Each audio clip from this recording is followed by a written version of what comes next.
Hey there, and welcome back to Mimi Leaks. This is part 3 of the class action lawsuit filed by the City of Hollywood Firefighters Pension Fund. It is against United Health Group and 3 named defendants, United Healthcare CEO Brian Thompson, and 2 executives of United Health Group, CEO Andrew Witty and Executive Chairman Stephen Hemsley. As mentioned, one of the named defendants is Brian Thompson, whose homicide has made headlines since December 4th, 2024. It is alleged in the complaint that for years, the defendants misled investors, consumers, and the public, and participated in insider trading. The suit also alleges, due to defendants' lax security and overstatements of firewall protection, the healthcare industry's largest cyber attack occurred, exposing 1/3 of all patient records in the United States. So, sit back as we finish this 130-page lawsuit, and don't forget to subscribe to the channel. Thank you so much for your support, and with that, let's get started. E. Investigative reports confirm United Health used in-home visits to perpetuate the upcoding scheme and improperly increase Medicare Advantage, or MA, profits. The Wall Street Journal issued 2 separate investigative reports providing the results of an in-depth analysis on MA data from 2019 through 2021, concluding that United Health and other insurers use upcoding to boost their Medicare Advantage profits. The Wall Street Journal reports were entitled, "Insurers Pocket $50 billion from Medicare for Diseases No Doctor Treated." That's dated July 8th, 2024, and "The 1-hour nurse visit that lets insurers collect $15 billion from Medicare," dated August 4th, 2024. The Wall Street Journal reviewed the Medicare data under a research agreement with the federal government. The data demonstrates that insurers, including United Health, targeted particular diagnoses they knew would increase their payments from Medicare Advantage and identified United Health as the biggest abuser of the system. Like Stat News, Wall Street Journal reported that United Health instructed nurses to diagnose peripheral artery disease based on the results of a QuantaFlo device, which the FDA has said is not indicated for use as a standalone diagnostic device. United Health also targeted AIDS and HIV diagnoses, according to the Wall Street Journal report.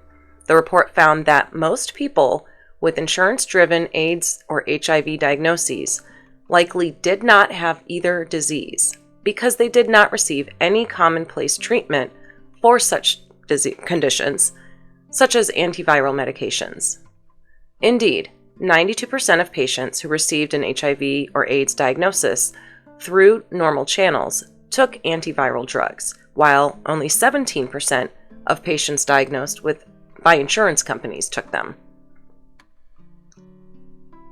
These targeted diagnoses were deliberately added by United Health, which paid employees to review medical charts in search of new diagnoses and sent nurses to visit patients in their home with an aim to tack on profitable diagnosis codes. The Wall Street Journal reports show that United Health sent nurses to visit homes on behalf of the company and were required to use software that automatically added diagnoses to a diagnosis cart. According to the reports, 60% of United Health in-home visits generated at least one new revenue-producing diagnosis of a condition no doctor was treating and generated $2,735 per visit on average.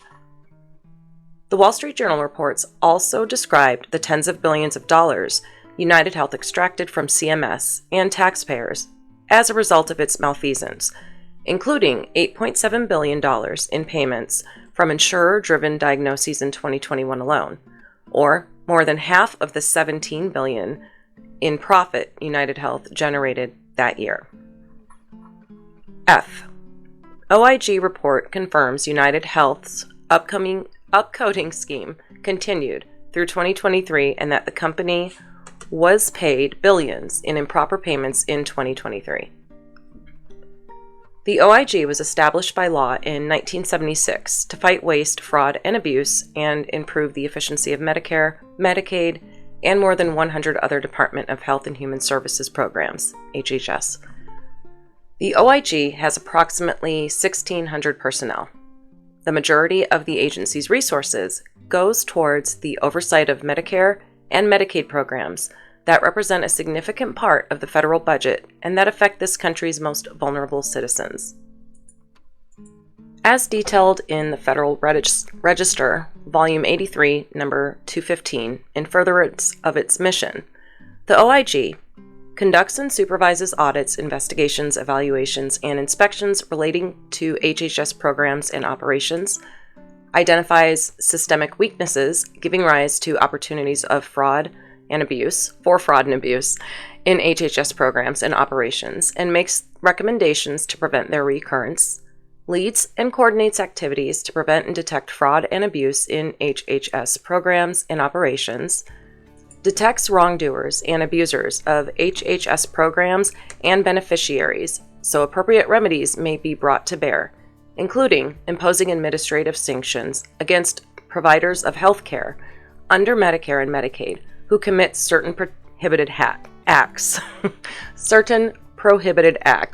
and keeps the Secretary of Health and Human Services and Congress fully and currently informed about problems and deficiencies in the administration of HHS programs and operations and about the need for and progress of corrective action.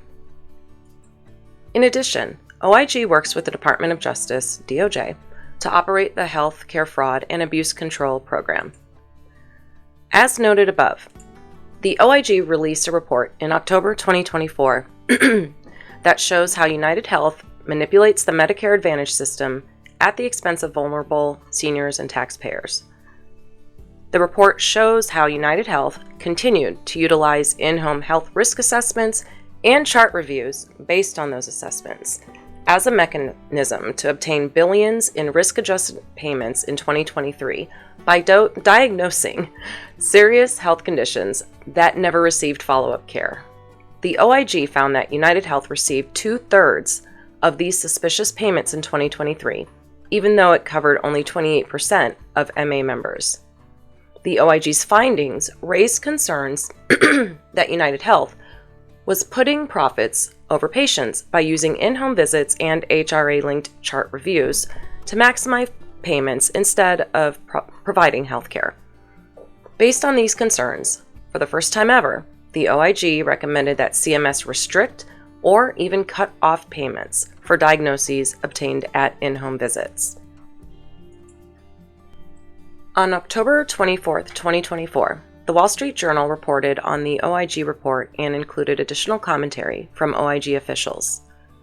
According to the Wall Street Journal, the OIG's Assistant Inspector General for Evaluations and Inspections stated the following: "We're seeing that some Medicare Advantage companies are making billions from the health risk assessment diagnoses without providing care for the conditions that they identify. That could mean some of the diagnoses are false, or if they are accurate, that insurers making them aren't connecting them to the patients to the care that they need, even as the companies are paid extra based on the supposed costs of treating the conditions. Profiting off enrollees' medical conditions without providing treatment for those conditions is wrong." The Wall Street Journal report also stated that United Health and other MA plans made diagnoses at home and in-home visits without standard confirmatory testing, stating the following: "The diagnoses that triggered home visit payments documented in the OIG report were often for illnesses that might be difficult to confirm without a laboratory or other equipment. Two of the top diagnoses driving the payments were a form of rheumatoid arthritis, which might require lab work and x-rays to diagnose, along with secondary hyperaldosteronism, a condition that can be confirmed with blood work." My apologies, I'm not laughing at the condition, I'm laughing at my pronunciation of it. Quoting the lead author of the OIG report, the Wall Street Journal report stated, "There are definitely conditions where you might wonder, can they really identify that by a visit to someone's home? G. United Health's continued false denials. On August 8, 2024, in response to the public scrutiny arising from the Wall Street Journal reports, United Health released a public statement. It was entitled, United Health Group's Response to the Wall Street Journal. In its response, United Health claimed to set the record straight on house calls, Medicare Advantage, and the demonstrably superior health outcomes and cost savings to more than 33 million American seniors each year. Despite these promises, United Health's response relies exclusively on its own biased analyses and fails to address many of the most concerning accusations from the Wall Street Journal and other sources.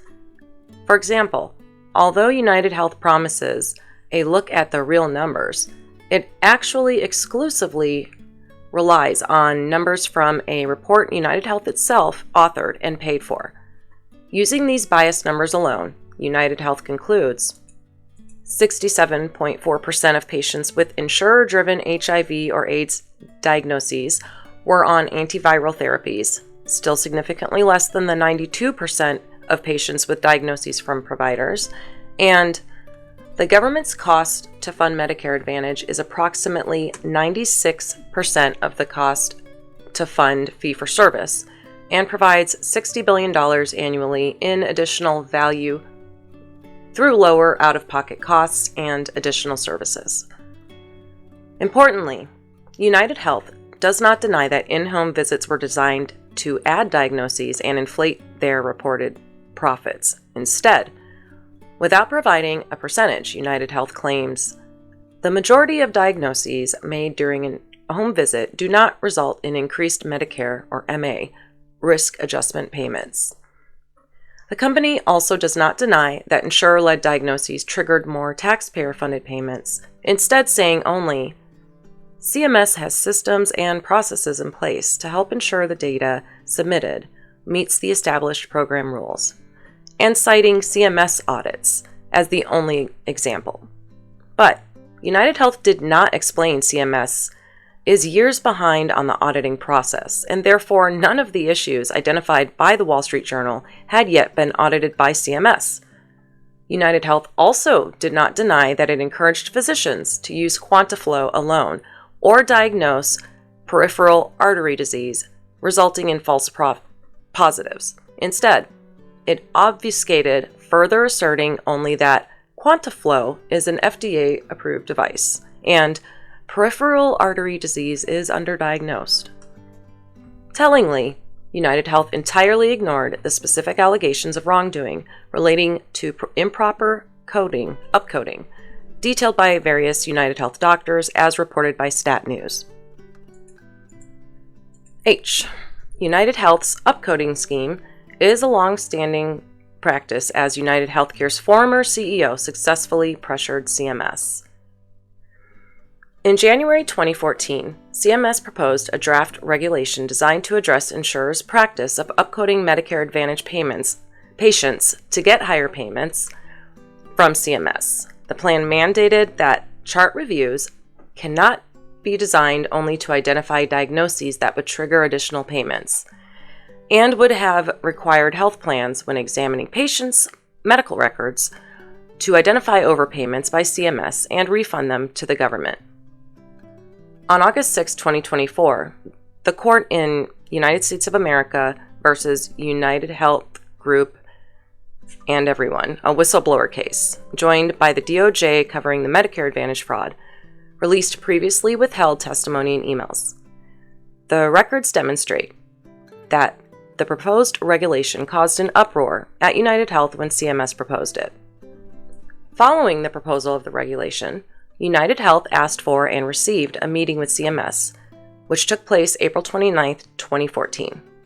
The newly released records show that Sherry Rice, then director of the CMS MA Plan Payment Group, testified at her deposition in relation to the whistleblower suit that she was very uncomfortable at the meeting and had to remind United Health that, even without the chart review rule, the company was obligated to make good faith efforts to bill only for verified codes, or to face possible penalties under the False Claims Act. The newly released records further show that UnitedHealthcare's then CEO, Stephen Nelson, personally emailed Rice on April 30th, 2014, to confirm several points that had been discussed during the April 29th meeting. Rice responded to Nelson's email on May 2nd, 2014, again reminding him, regardless of the effective date of the proposed requirement related to the medical records reviews, there are other laws that do impose standards, requirements, and responsibilities on MA plans in connection with the federal payments they received from CMS. During her deposition, Rice testified that she was very concerned and alarmed by Nelson's email. Rice further testified that CMS officials ultimately backed down and abandoned the proposed regulation in May 2014 because of stakeholder concern and pushback. In other words, UnitedHealth's pressure campaign worked. 8. Loss causation.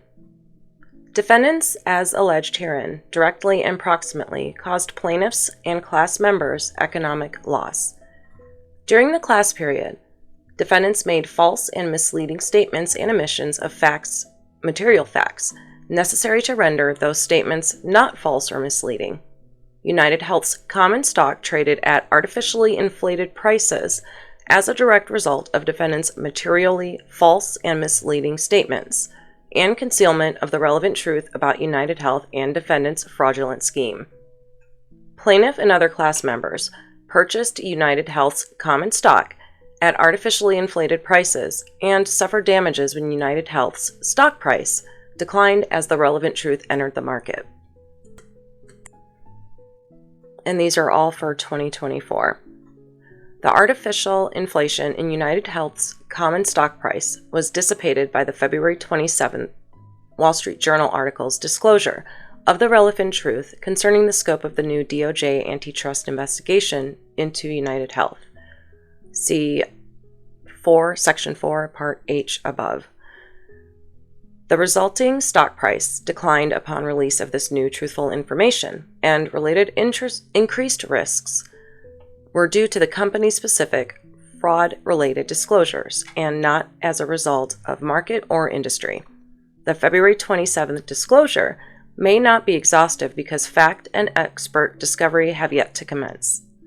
As a result of the February 27th disclosure, UnitedHealth stock price significantly declined, falling over $27 per share from a close of $525.32 on February 26th to a close of $498.28 on February 28th.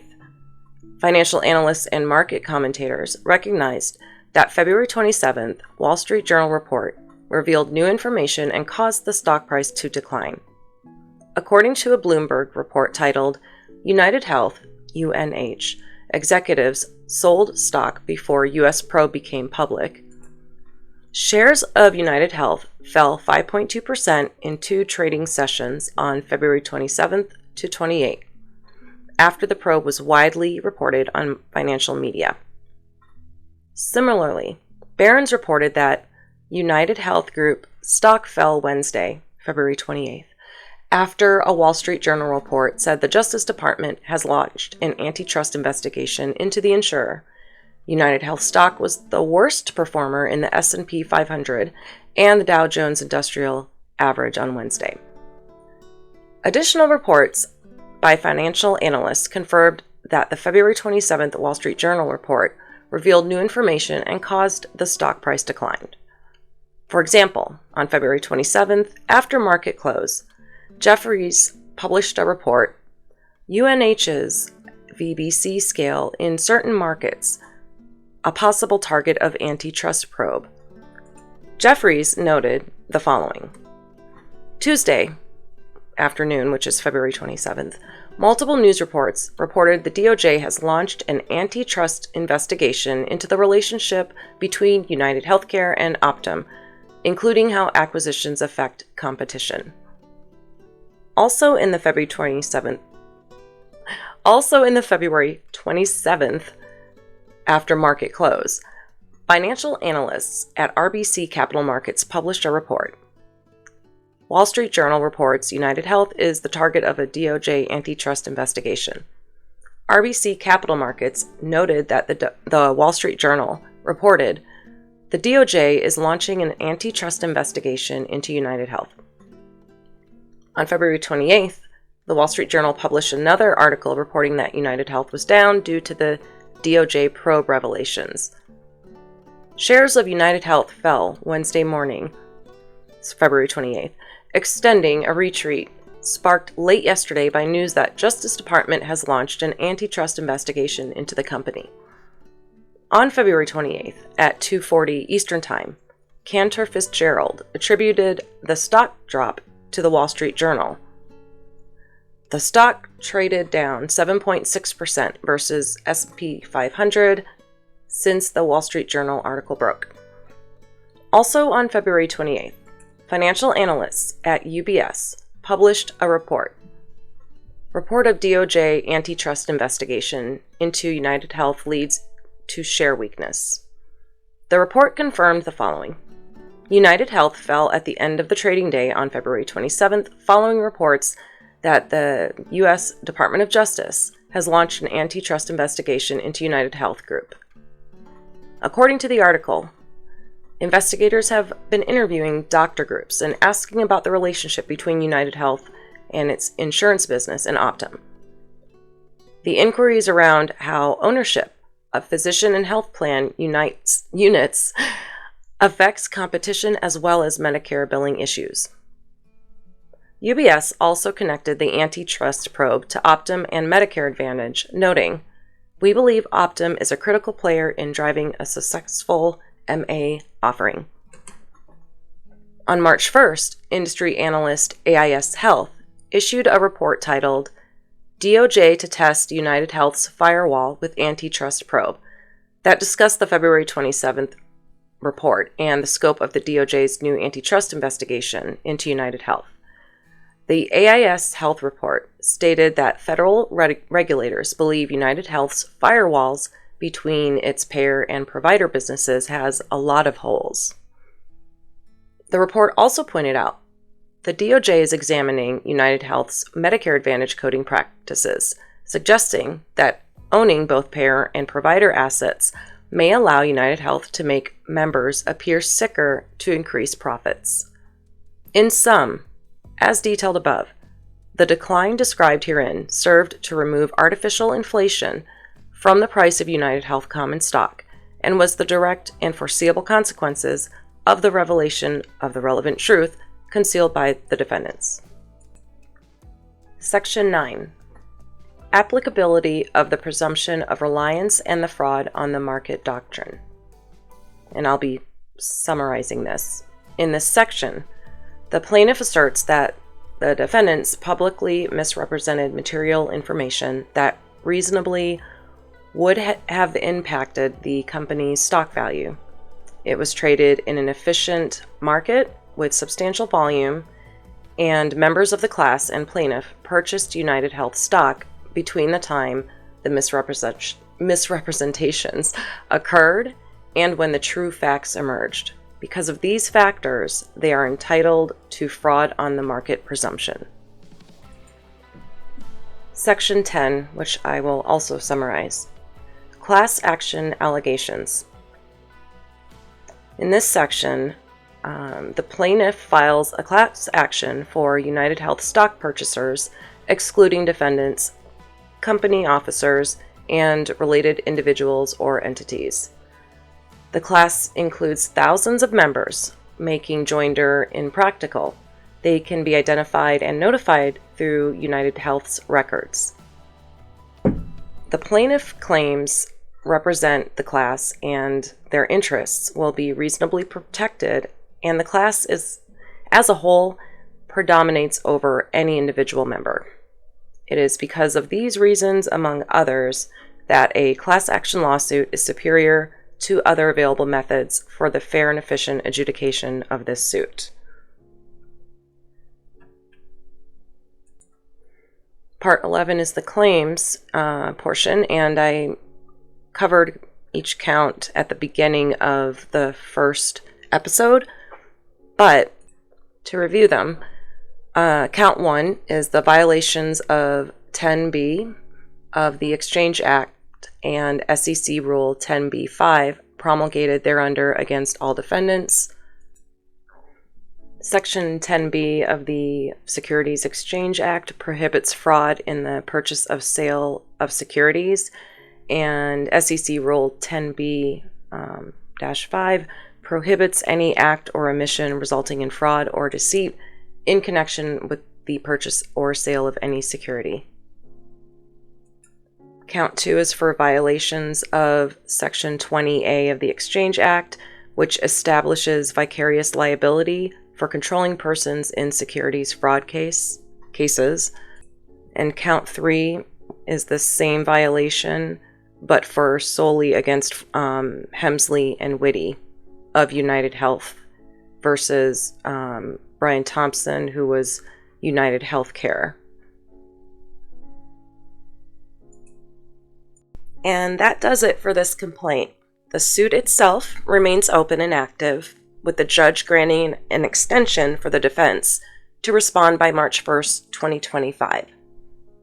If you're still here, thank you so much for watching, and please remember to like and subscribe. I'll catch you next time. Stay safe.